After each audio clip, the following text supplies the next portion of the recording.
attend upon the House at appropriate time as directed by Mr. Speaker. We shall take our rightful place in the chamber as to where we sit and wait for whatever businesses that may come in front of us. Our advice to our colleagues in the minority NDP is to try and prioritize business that is in the interest of the people of this country, and they shall find favor and cooperation with us in trying to deal with those businesses. We can assure them that as long as the business is in the interest of improving the lot of Ghanaians, they can count on the majority NDC caucus in Parliament to support those initiatives to pass those things that would help the people of this country. So it is a very brief information we are giving you. We will be attending upon the House as directed by Mr. Speaker. We shall be taking our seat in the chamber in accordance to the majority side, which we are in Parliament, and we shall be open to supporting our colleagues in the minority to conduct businesses that are in the interest of the people of this country. Thank you.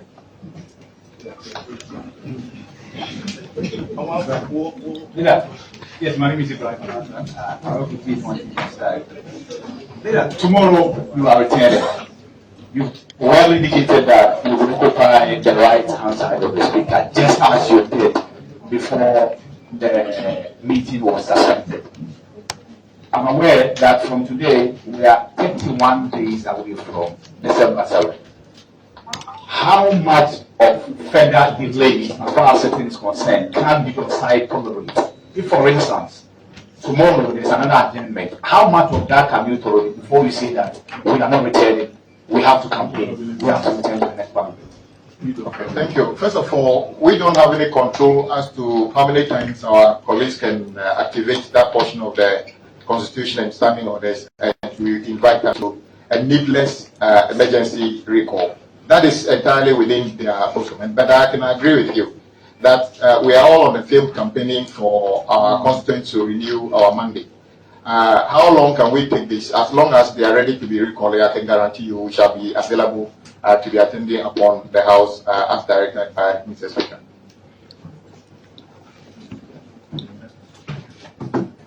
Thank you, Leader. My name is Simon. I would like to find out from you, after the Speaker's ruling, you declare your side as the majority, and you propose to come and private bill to repeal certain laws or certain bills or levies that was imposed on Ghanaians by this government. Are we seeing the steps being taken tomorrow, as you still insist that you are the majority side? Yeah, well, as you rightly said, the House was adjourned because we didn't have, as Mr. Speaker directed, we didn't have the numbers that would take decisions. So even if we decided to repeal e-levy on that day, we didn't have the numbers to be able to do that. And the most important thing is that tomorrow we shall attend upon the House, and whatever business is scheduled, we will be there to do that business. Whether it's a repeal of anything or any bill that comes, we shall be there to do business. Any more? Yeah. My name is Lobo. I work with TV3. My question is this. So, this desire that the NDC caucus has had for a very long time, since 2020, that they were the majority in Parliament. Now you are the majority in Parliament. So what do you say to those who say that, or who think that you want to be majority to frustrate government business? Is there any commitment from your side that you will support government business tomorrow and so on?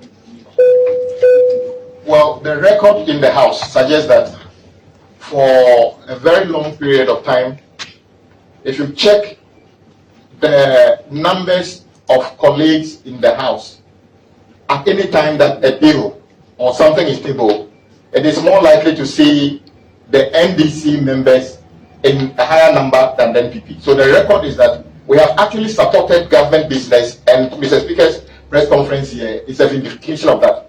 That we have actually cooperated with the NPP side on many things, whether they are loans, they are bills. I have here the chairman of the Environment Committee. You attest that if you follow that bill, members of the NDC were more interested and have been available in crafting that bill. It's at the third reading now. So there's no evidence that the NDC actually frustrates anything.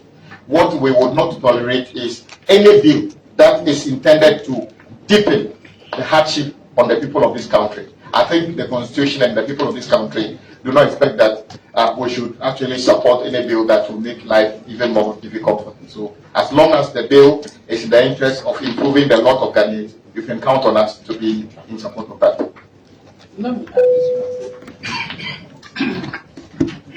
I think that with the current numbers, 137, and with Honorable Speaker, if we wanted to sabotage government business, we have done that right from the beginning of the summer. But we had the capacity to do that, even to support them to approve ministers. We could have done that. But we will know that we are here to serve Ghanaians. And that is why most of the time we compromise and then make sure that government business goes through. So it's not today that God has given us the opportunity to become a majority that we will use it against government. What we are always saying is that if they bring businesses that will benefit Ghanaians, we are ready to support them. And we are not going to use our majority to further burden Ghanaians. So that's what we are saying. And Ghanaians will testify that if we have a diabolic mind against government, nothing would have stopped us from sabotaging government business, but that is not the objective. For example, if they were to bring a bill to fund the building of a cathedral tomorrow, and we block it, will you say we are frustrating government business or we are protecting the public against further deteriorating level of governance? So we are very clear on our mind. We are supporting a business that improves the lot of Ghanaians. Yes, last one. Yeah, thank you very much. Leader, my name is Clement. There have been a lot of concerns about tensions that have actually heralded or actually been part of the 8th Parliament, which a lot of people are not happy about. Can we be assured that tomorrow, should push come to shove, we will not see anything that would further mar the beauty of our democracy, our parliamentary democracy as we see it? Thank you. Well, I can guarantee you that I have not seen in this Parliament a situation where we are unable to peacefully or reasonably resolve issues. Though I've seen in other Parliament, even in advanced Parliament, people getting physical. There's nothing like that. Nobody is planning to do anything. In any case, what would be the reason for anybody to do that? The NDC is a majority, and the reason we have majority, you know it, because 3 people from the NPP side have conducted themselves in a way that automatically takes them out of Parliament under Article 97. One person from the NDC side did the same thing and in the same category. So what exactly is it that is in dispute here? There's nothing in dispute. That issue has already happened. The effect has already taken place. The NDC has got more members of Parliament than NPP. And that is why Mr. Speaker joined his press conference. He is not the one who determines who is a majority or minority. That position comes with the numbers you have in Parliament.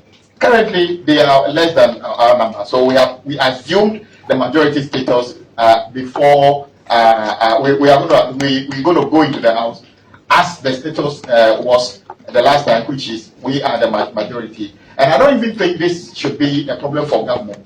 If you want to do your business, why are you more interested in your position rather than serving the people of this country? You are a minority. And the majority is saying that you bring your business, we'll support you to do it. But you want to spend the whole time arguing as to your personal aggrandizement rather than doing the work of the people of this country. So I'm challenging them. If you love Ghana, come and let's do business on the floor with your new minority status, with our new majority status. That's all. Okay. Yes. I want to ask, what did your law have? My name is Ray. I work for City FM. Would it be unlawful to have these members of parliament who have had their seats declared vacant return to the house tomorrow? And what action would you take as a chief on your side? I will say that our colleagues, to be honest, our colleagues knew the journey they have traversed so far. So since they took that step, none of them have appeared in parliament. I will be surprised if they come. If they come, they should know. They will know that they are in breach of that particular portion of the constitution. But when we get to that breach, we shall cross it. I just want to refer to you, given the NDC constitution, it says that when you support an independent candidate or some other, you are automatically, and the word is automatic, you have automatically forfeited your membership. So it's clear. Okay. And then they are not coming. Thank you very much. Please, my name is Afenyo. I'm concerned. I work for Adun TV and Adun.